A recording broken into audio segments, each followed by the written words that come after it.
Welcome back to another MLP redesign video. If it's your first time here, I will have the main 6 Starlight, Trixie and Sunset attached adjacent. In this collection, we will be focusing on the princesses.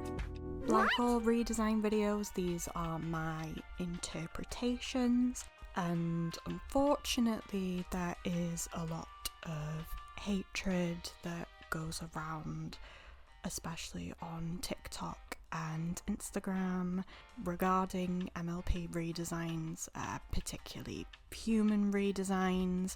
So I am going to preface this by saying that any hatred will be deleted. It's not nice. And is that such a hard thing to be?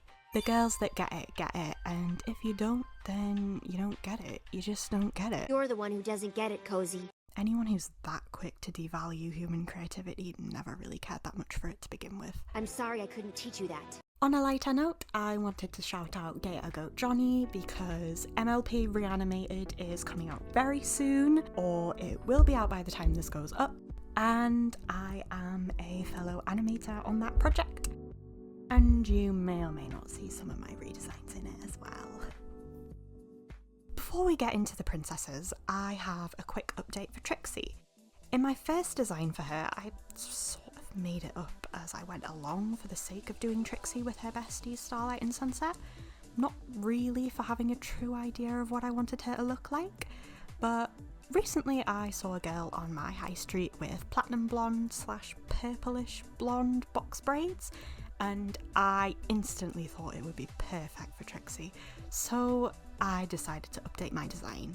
Originally my Trixie was bleach blonde, but now she's platinum blonde with a slight purplish tint to reflect the blue tones of her hair in canon.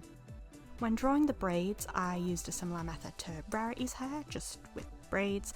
Rarity and Trixie do have relatively similar hair shapes in canon, or at least I've always thought so. So it makes sense for their human designs to also have similar hair types and shapes. I usually draw Celtic braids, and then again I stylize them a lot to give the hair more volume, almost like Dutch braids since they curve outwards rather than inwards.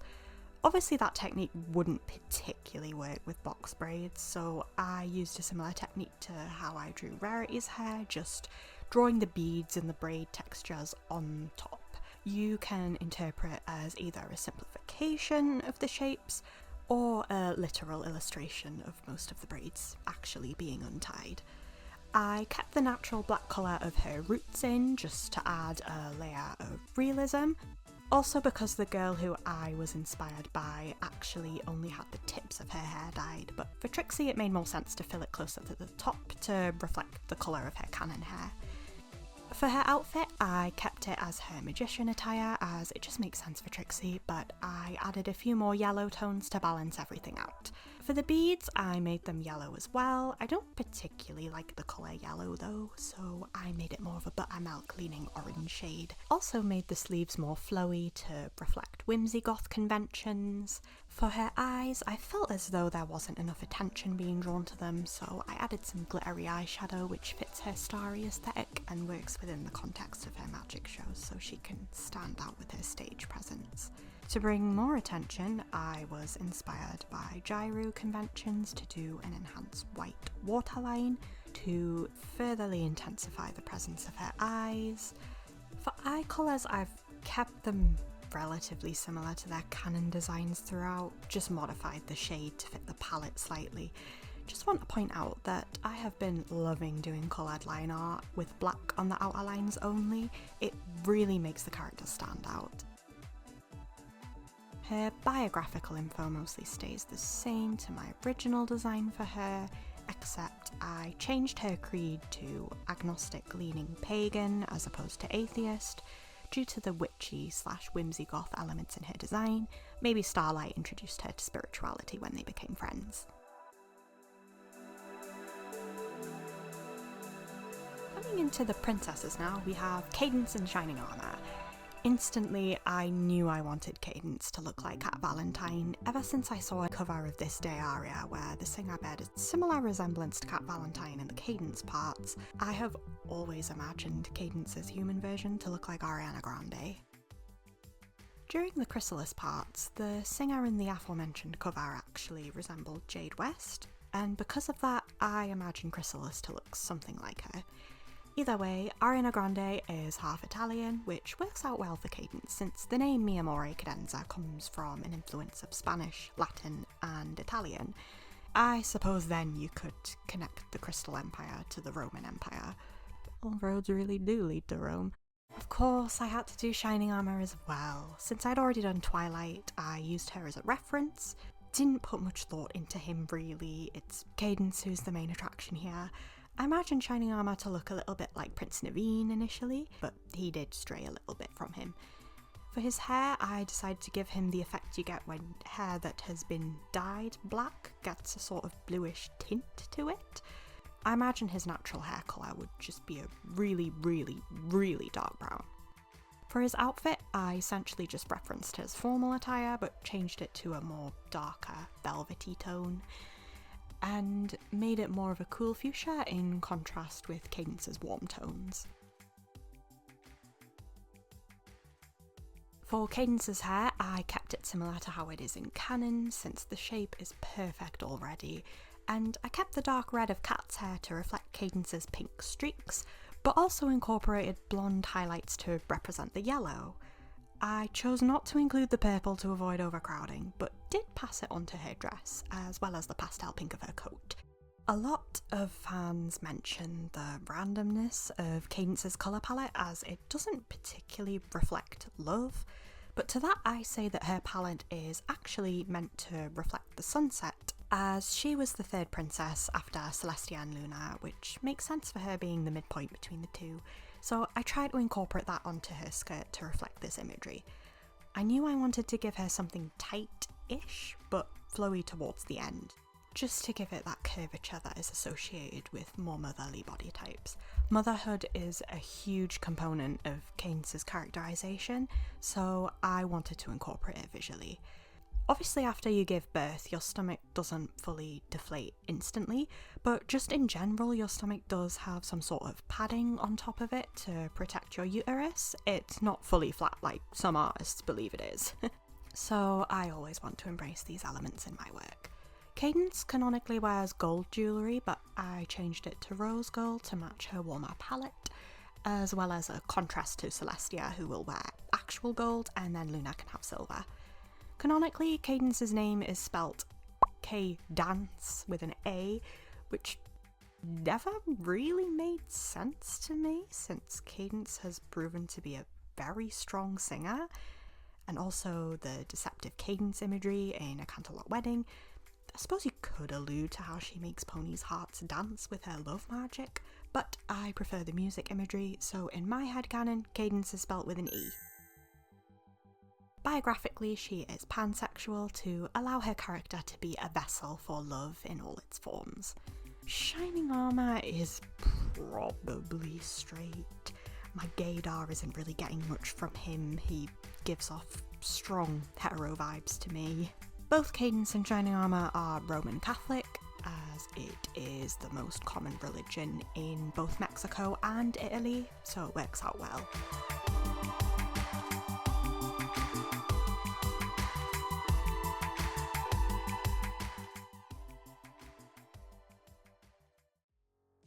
Moving on to Celestia and Luna, I wanted to depict them as goddesses as opposed to actual people like Cadence and Twilight. In my fanfics, I've always depicted Tiara and Luna as deities as opposed to general royalty. Originally, I was leaning towards making Celestia and Luna racially ambiguous, kind of like how the Abrahamic god was presented with a mid-Atlantic accent in a lot of 20th century media.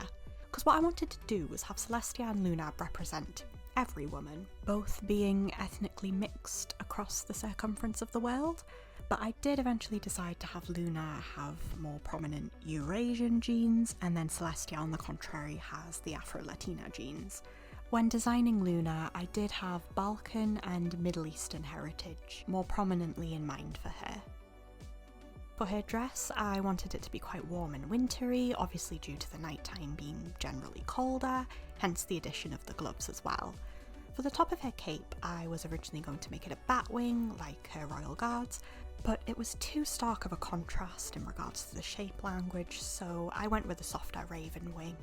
Celestia definitely dresses slightly more modern, but for Luna, particularly since she missed 1,000 years of development, I wanted her outfit to look more prominently medieval inspired, as you can infer with the long sleeves and the low belts. There is so much debate in regards to who would have the lighter skin tone between Celestia and Luna.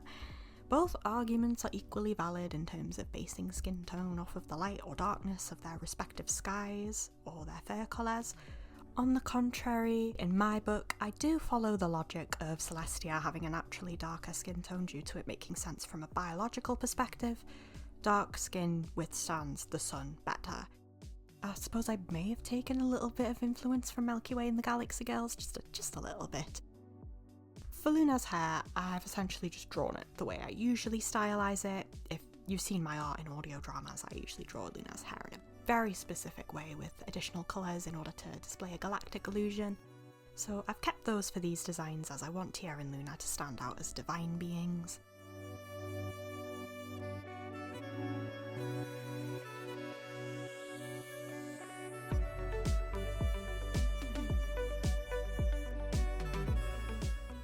I also gave it a slight dark orange auburn overlay just to darken it a bit, as I wanted her hair to be dark to contrast with Celestia's, but also so it looks less stark against her skin tone. I gave her season 1 crest, which is sometimes seen in the later seasons due to animation errors, just because I love it so much. As previously mentioned, she has her silver jewellery, and for her eyes, although they're a sea green, I have always preferred to focus on the greener tone of her eyes as opposed to the blue. Same goes for Fluttershy as well, just because my eyes are a hazel green and personal bias. Also, having Luna's eyes as a more prominent green tone had allowed them to contrast better with her hair, but of course I kept her blue eyeshadow as well. For her dress, I played around with blue tones and in the end added some stippling just to give the fabric a bit of texture. There was just too much empty space for me. Though unintentional, her dress reminds me so much of Elsa's from Olaf's Frozen Adventure, which makes a lot of sense though due to the prominent similarities Luna has with Elsa. If you were there in 2013 when Frozen first came out for the MLP Frozen crossovers, personally since Anna was younger I always made Cadence Anna instead of Celestia, but anyway, I wanted to add some constellation embroidery to Luna's dress, but it just seemed too crowded, so I subtly added them to her hair instead. We have Cygnus, Canis Major, Orion, and a constellation of which I used to see all the time before the new street lamps were implemented, the Ursa Major. Luna's personality is interesting as it has a lot of nuances to it. We have Gamer Luna, the stern element, the guilt element, Nightmare Moon, but I wanted to focus on the motherly aspect of her persona, as you can see within my posing and expression. To finish, biographically she is lesbian, as inferred through sapphic intuition of mine, and I've kept Tia and Luna's nationalities as American as per their accents in canon, but ethnically they are both mixed. And a little bonus, here is me drawing some ship art of Luna and Fleur de Lis / Fleur de Lys. This has sort of become a popular ship after the two were seen sitting next to each other in the horseplay episode, and I think it makes sense. If she's a Canterlot pony, she'd most likely speak with Luna frequently. Before anyone points out, I'll let you know that I also ship Fluttercord and Twidash, so I am very well acquainted with immortality angst. And I also had Phantom of the Opera in my head, so that's why I'm referencing fan art of the musical for my character posing. Before anyone asks, in regards to Fleur's dynamic with Fancy Pants, I'm leaning more towards the route of her having solely been his bodyguard, as implied in the comics. For Fleur, I imagine her as a strawberry blonde English woman. I can't tell if canonically she is British or just mid-Atlantic. A pony with expensive tastes, I see. But I think the sound of it definitely leads more towards the English side as opposed to American. It is very different of Rarity's accent, which definitely leans more American. It's for an ensemble I'm making for a friend. It would realistically make sense if Fleur's Britishness had been watered down a bit, since she is living in the American city of Canterlot. I know in canon she's most likely supposed to be French due to the imagery, but don't worry, I've given her French ancestry. Since she's strawberry blonde and pale, I was worried that she'd end up looking too similar to Fluttershy, but I did make her hair more on the red side as opposed to Fluttershy's, who was more ginger. Sort of like if you had naturally ginger hair and dyed it pink. I also made Fleur's much shorter and curly at the ends. She's also got more of a siren eye shape, whereas Fluttershy was certainly doe eyes. I gave her a cute white evening dress to match her fur and high class, and added some sparkles, inspired by something I saw on Pinterest.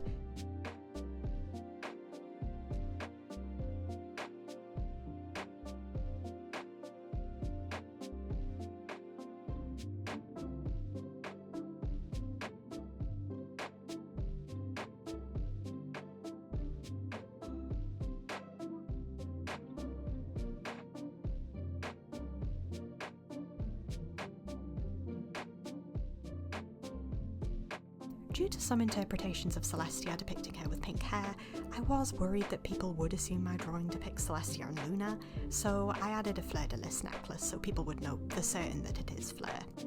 In my book, Fleur is most likely bi or lesbian and was probably raised Christian but identifies as agnostic.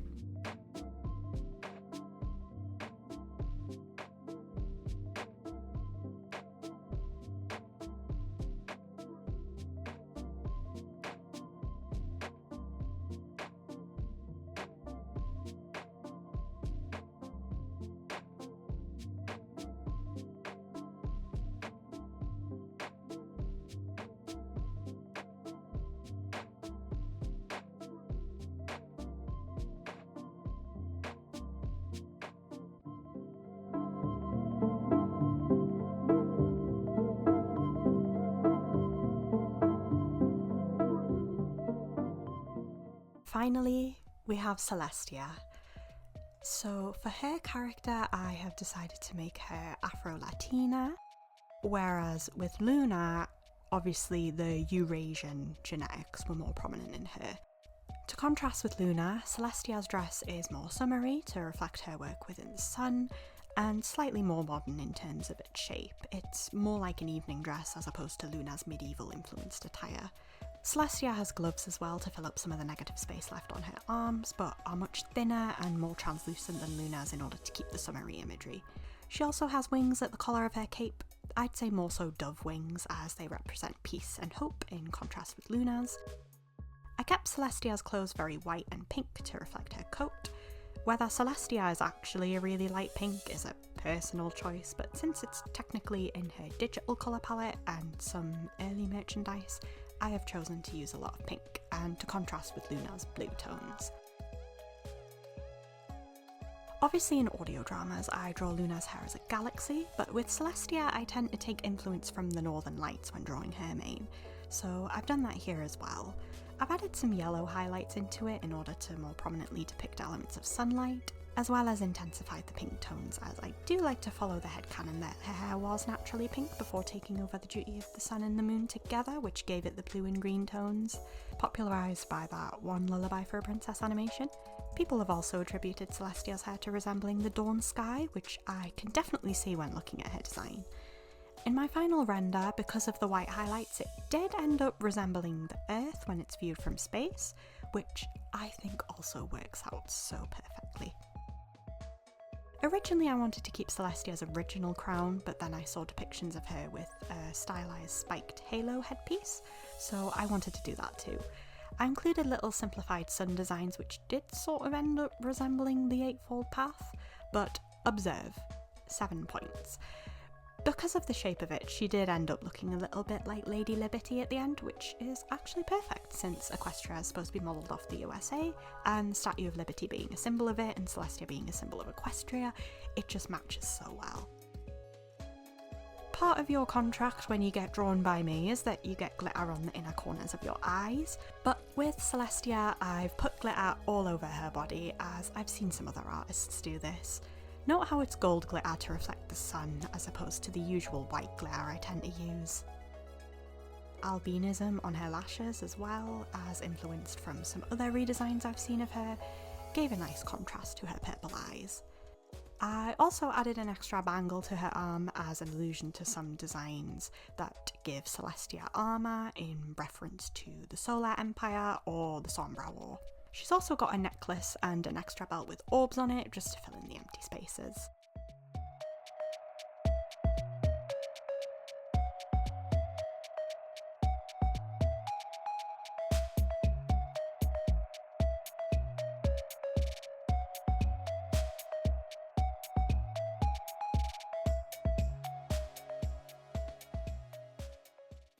And that brings us to the end of this collection.